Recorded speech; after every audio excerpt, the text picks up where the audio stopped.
नाम रमेश जी। यहाँ पर पधारे हुए सभी हमारे मीडिया के दोस्तों और हमारे मीडिया के सभी कांग्रेस पार्टी के मीडिया के सभी भाई लोग, आज हम एक महत्वपूर्ण मुद्दा आपको बताना चाहते हैं। कल हमने प्रेस कॉन्फ्रेंस किया था, उसमें हम बहुत सी चीजें आपको उसकी इंफॉर्मेशन दी थी। आज और एक मुद्दा हमारे पास हमारे सामने आया है, जो आज की सरकार, खासकर जो प्रधानमंत्री जी और हमारे होम मिनिस्टर बयान जो दे रहे हैं डॉक्टर बाबा साहब अम्बेडकर के बारे में, वो बहुत ही दुखदायक है और बगैर फैक्ट्स देखे बिना वो प्रेस कॉन्फ्रेंस करके भी कल बोले हैं। पहले जांच तो करे अगर फैक्ट्स क्या है, उसके बाद आप नेहरू जी को गालियां दो, अंबेडकर को अपमानित करो। ये सब जो कर रहे हैं या जानबूझ के कर रहे हैं या आपके पास कोई चीज, कोई सबूत नहीं है, वो बात कर रहे हैं। मैं आपको कहना चाहता हूं, आज तक उन्होंने बाबा साहब के बारे में, जवाहरलाल नेहरू जी के बारे में जो कहे हैं सब झूठ है। और मैं अगर पार्लियामेंट में मुझे अवकाश मिलता, समय मिलता, तो मैं आज बताने वाला था बाबा साहब अम्बेडकर का लेटर जो लिखा हुआ था। हमारे चितड़े एक उनके दोस्त थे जो पीपल्स एजुकेशन सोसाइटी और सिद्धार्थ एजुकेशन सोसाइटी उसके रजिस्ट्रार थे। और अलीपुर रोड पे ही बाबा साहब रहते थे। वहां से उन्होंने एक खत अपने दोस्त को लिखा और उसमें स्पष्ट बताया कि इलेक्शन 52 का कैसा हुआ, क्या हुआ, वो तो उसमें है, मैं बाद में बताऊंगा, आज उस पर जाने का नहीं है। लेकिन आज जो घटना घटी, हम रोज पहले से ही सदन में गड़बड़ नहीं होना, सदन में जो मुद्दे रखे जाते उसका चिंतन होना, इसीलिए हम कोई हाउस, बोथ द हाउसेस में कोई डिस्टर्ब करने का कोशिश नहीं की है। 14 दिन तक हमने अपना जो हाउस चलाने के लिए जो हमारा एक दृढ़ संकल्प था, हमने करके रोज हम प्रोटेस्ट कर देते। और रोज हमारे पास मेन मुद्दा था कि जो अदानी इस देश को लूट रहा है और उसको लूटने जो दे रहे हैं लोग, उनके ऊपर हमारा हमला था। लेकिन बीच में जब संविधान की चर्चा आई, उस उस वक्त शाह जी को कहां से समझ में आया, किसने ध्यान दिया या मुझे वो मालूम नहीं। और उन्होंने भगवान की व्याख्या भी अलग कर दी। अंबेडकर के बारे में या कोई लीडर के बारे में कोई बोलता है, अगर कोई पूजनीय है तो उनके बारे में अगर कहते हैं तो उन्होंने डॉक्टर बाबा साहब अंबेडकर का मजाक उड़ाया, क्या कह के कि भाई अंबेडकर अंबेडकर अंबेडकर अंबेडकर बोल के कितने बार बोलते हो। अगर इतना ही आप भगवान का नाम लेते तो आप 7 जन्म तक स्वर्ग में रहते। ये मानसिकता अगर किसी पॉलिटिकल पार्टी की है, किसी लीडर की है, ये सोच, ये निंदनीय है। आई कंडेम इट। ऐसी चीज अगर देश को आप सिखाएंगे, ये भी आधुनिक युग में, नहीं तो ऐसा ही मैं भी कहूंगा कि उनके पास भी बहुत से लोग हैं, बगैर अब अदानी को पोर्ट, एयरपोर्ट, रोड, ये जमीन के ऊपर जमीन के नीचे जो कुछ है दे रहे हैं ना, वो सिर्फ रोज उसको बोलना चाहिए, भाई ये तू पैसा किसा कमाने का मत कर, रोज उठ के वहां जा, जो जगह मिली वहां पर सिर्फ नमस्ते करते ही बैठो, पैसे आ जाएंगे, खोदने की जरूरत नहीं। लेकिन ये बोलने के बाद उन्होंने गलती हुई ये मानने को तैयार नहीं थे। और हमने भी आपसे कल यही कहा कि भाई जब वो मानना, वो हमारी जो डिमांड है कि रिसिग्नेशन देना चाहिए, नहीं है तो कम से कम हमारे प्रधानमंत्री जी उनको बर्खास्त करना चाहिए। लेकिन हमको मालूम हुआ वो बर्खास्त करने वाले नहीं है, इन्हों छोड़ने वाले नहीं।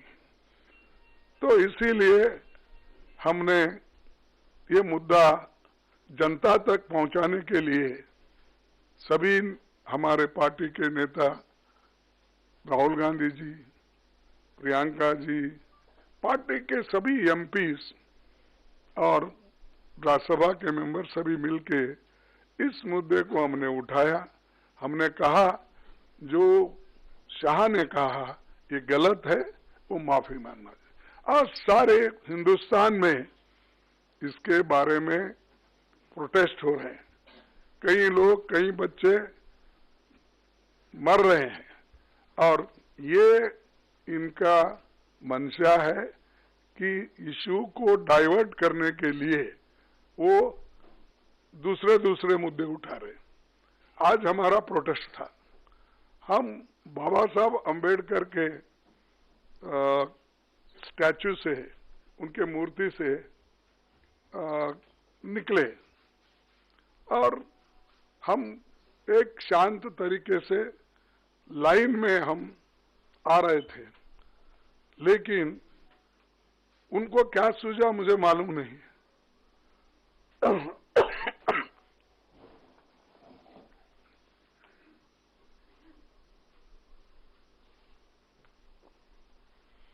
हम चलते हुए आ रहे हैं, उन्होंने मकर द्वार पे आके हमको रोकने के लिए वहां बैठ गए, और हम पार्लियामेंट को टाइम भी खत्म हुआ था और 5 मिनट बाकी थी, इसलिए हम अंदर जाना चाहते थे, लेकिन उन्होंने दरवाजे पे रोका और ऐसा कि उन्होंने अपना मसल पावर दिखाने के लिए इतने सारे वहां पर उनके पुरुष एमपीज थे, पूछो मत। हमारे महिला हमारे साथ आ रहे थे, वो बहुत शांत तरीके से आ रहे थे, लेकिन उनको भी रोका गया।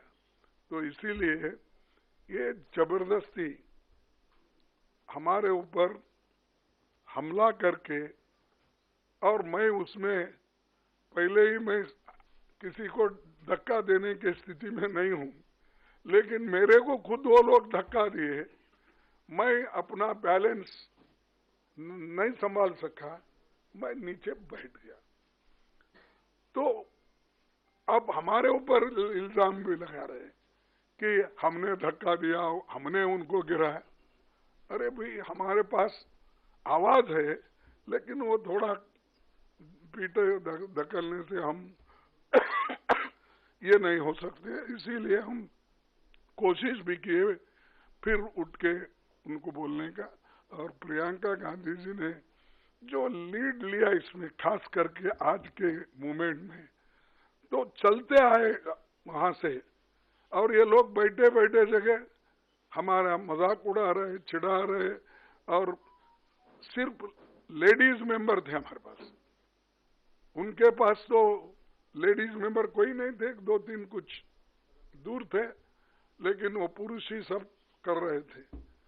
तो ऐसा जो माहौल ये इन्होंने बीजेपी वाले बना के रखे हैं, तो हम कभी ये बर्दाश्त नहीं करेंगे। इसके खिलाफ पूरा देशव्यापी ये एक चळवळी हो जाएगा, ये जो मूवमेंट हो जाएगा। और आपको भी देखने में आया होगा कि हर जगह मूवमेंट चल रहा है इनकी गलती की वजह से।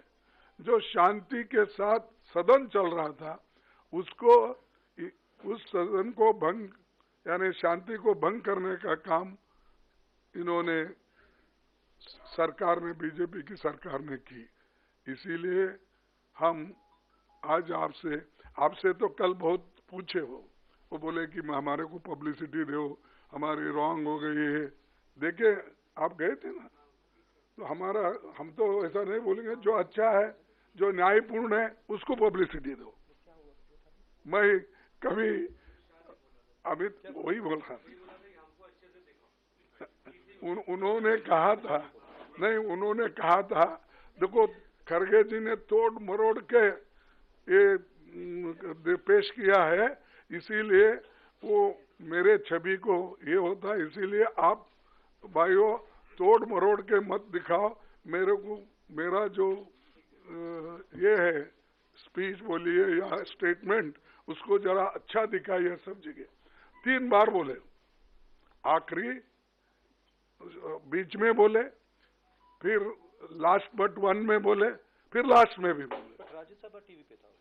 हाँ, नहीं, प्रेस कॉन्फ्रेंस है। नहीं, बट ओरिजिनल क्लिप तो राज्यसभा टीवी पे था। नहीं, पीसी में बोला। No, I know, but the original clip was Rajya Sabha clip, so there is no question about the original clip.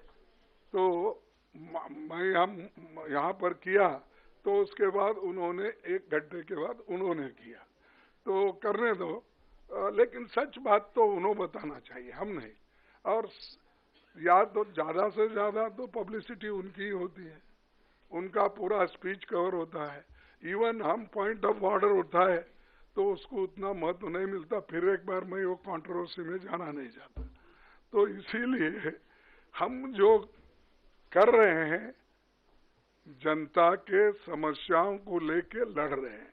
वो जो कर रहे हैं, हमको खाया ना पिया ग्लास फोड़ा बाराने का हमारे पास बोलते हैं हैदराबाद में, तो वैसा हम उनको कुछ धक्का नहीं मारे, कुछ नहीं करे, लेकिन वो लोग बोलते जा रहे हैं। जाने दो। इसीलिए मेरा यही आप सबसे निवेदन है कि जो चीजें हकीकत में हुई है, दिखी है, बस उस पे अगर सभी कंसंट्रेट करें तो दूसरी चीज कोई ऐसी कंट्रोवर्सी नहीं आएगी। तो मैं इतना ही कहता हूं। और अब राहुल गांधी साहब, मेन इशू शुरुआत हुई पार्लियामेंट से कुछ दिन पहले। अदानी जी का वो यूएस में केस आया और पूरे टाइम बीजेपी ने उस पर डिस्कशन रोकने की कोशिश की। और बीजेपी की बेसिक स्ट्रैटेजी थी कि ये अदानी का जो मामला है, इसकी कोई चर्चा ना हो, इसका कोई डिस्कशन ना हो, ये दब जाए। और शुरुआत में इन्होंने ये फुल टाइम इनका काम था, कभी कुछ डिस्ट्रैक्शन करते हैं, कभी कुछ डिस्ट्रैक्शन करते हैं। उसके बाद अमित शाह जी का बयान आता है और हम पहले से कह रहे हैं कि जो बीजेपी आरएसएस की सोच है, एंटी कॉन्स्टिट्यूशनल सोच है, एंटी अंबेडकर जी की सोच है, और जो अंबेडकर जी की मेमोरी है, जो उनका कंट्रीब्यूशन है, उसको ये लोग मिटाना चाहते हैं, खत्म करना चाहते हैं। और डायरेक्टली इनके मंत्री ने, होम मिनिस्टर ने डायरेक्टली सबके सामने जो उनका माइंडसेट है वो सबके सामने उन्होंने दिखा दिया। हमने कहा कि अपॉलॉजी होनी चाहिए और उनको रिजाइन करना चाहिए, नहीं किया। और आज फिर से इन्होंने एक नया डिस्ट्रैक्शन शुरू किया है। हम अंबेडकर जी की स्टैचू से सारे एमपी शांति से पार्लियामेंट हाउस जा रहे थे। पार्लियामेंट हाउस के सीढ़ियों पे बीजेपी के एमपी लकड़ियां लिए हमारे सामने खड़े होते हैं, हमें अंदर नहीं जाने देते हैं, और उसके बाद अब ये थोड़ा सा अपना फिर से ये डिस्ट्रैक्शन करने की कोशिश कर रहे हैं। रियलिटी ये है, इन्होंने अंबेडकर जी का अपमान किया है, उसकी अपॉलॉजी होनी चाहिए और रिजाइन करना चाहिए होम मिनिस्टर को। और जो मेन मुद्दा है जिसको ये मिटाना चाह रहे हैं, घुमाना चाह रहे हैं, मेन मुद्दा है कि नरेंद्र मोदी जी के मित्र अदानी जी के खिलाफ यूनाइटेड स्टेट्स में केस है, उनको वहां इंडाइट किया गया है, और अदानी जी को नरेंद्र मोदी जी हिंदुस्तान बेच रहे हैं। यह मेन मुद्दा है और इसकी डिस्कशन ये लोग नहीं चाहते हैं। Thank you.